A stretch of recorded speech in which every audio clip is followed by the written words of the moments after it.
Phil Walker, and there's a written submission already received and placed on the hub. So is Phil here? Phil, good morning. Thank you for joining us. Good morning. Thank you. This is my wife, Catherine. My submission has two sides to it. Firstly, I'm a rural landowner, and secondly, I'm also a commercial tenant, I should say commercial landlord. So I'm imploring the council to think very closely on the zero rates for commercial buildings. So what I've got here is that we've listed down from 2005, one of my buildings was rated at $511 per annum. The same tenant is now paying $2,394 for the same building. These tenants are finding it very difficult in today's market, and it's only ever going to get worse for them. They include a panel beater, light engineering and automotive engineering. Now, I did give the gentleman outside a letter that was given to me yesterday from one of my tenants asking to put it forward to you guys, explaining his position. So I've done that. So these small businesses are definitely going to need help in the future. And it doesn't necessarily mean it comes purely from you guys, but obviously the help that they and their overheads will mean a major part of how their businesses perform.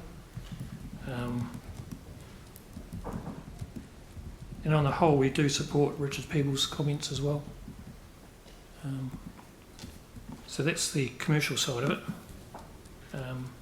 One of my other buildings in the last 10 years, its increase in rates has been over 70%. So when my tenants look at this and me having to give them bills, obviously they're asking reasonably big questions of where the money's been used.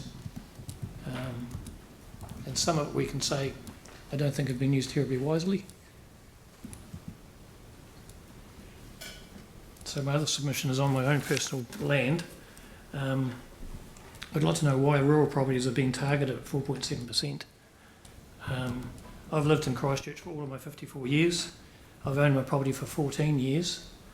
I believe the sole reason for the council's priorities is in the maintenance and upkeep of the city, which I believe also includes our heritage buildings.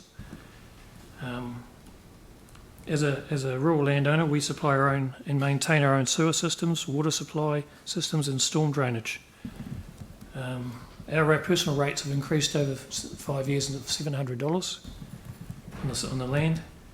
We do not have any footpaths or bus services near us. And we are also having to clean the council drains so our land will drain. We're in marshlands, top end of marshlands, so it is wet land.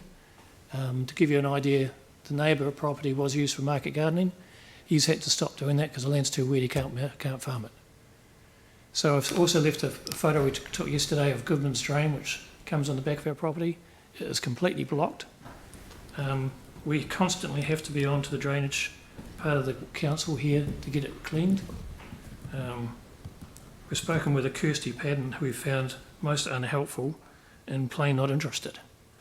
Now we did, when they were looking at putting a swale in at the back of our property, we said we're going to have issues with this because we can see it's just going to get left and not maintained, which is exactly what's happened.